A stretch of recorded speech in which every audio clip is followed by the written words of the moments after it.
What is the best way for us to speak up so that we are effective and we can actually influence or change the things that we want to? You're absolutely right. The way we speak up, what we choose to speak up about, and how we do that and how effective it is, charts our relationships and also our careers. We've got quite a few frameworks, but one framework that's especially useful for those leaders who are thinking about speaking up about something and they just want to make sure that they do that as well as they possibly can.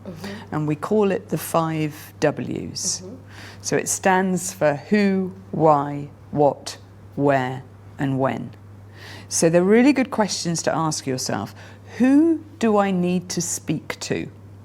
And who needs to hear me? They may not be the same thing. You know, you may want to say something to the chief executive, but there's no chance of getting to that person. So you have to talk to that person because they have a relationship with the chief executive. So who is the best person for me to speak to? Why am I speaking up? So what's the positive intent that I have?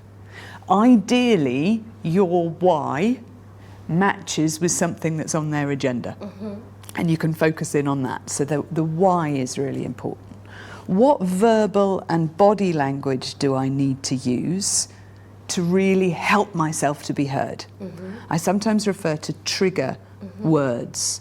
So words that are really useful to use because they'll make the person that you're speaking to kind of sit up and take notice because they like those words.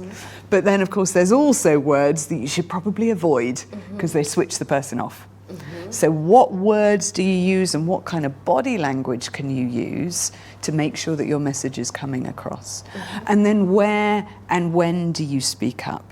Because environment makes a real difference. You know, is this an email? Is it you sticking your hand up on a group virtual meeting? Or is it an informal conversation?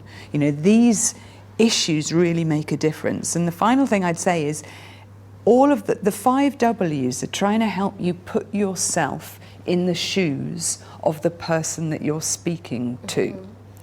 And even though we know we need to do that, we do often forget.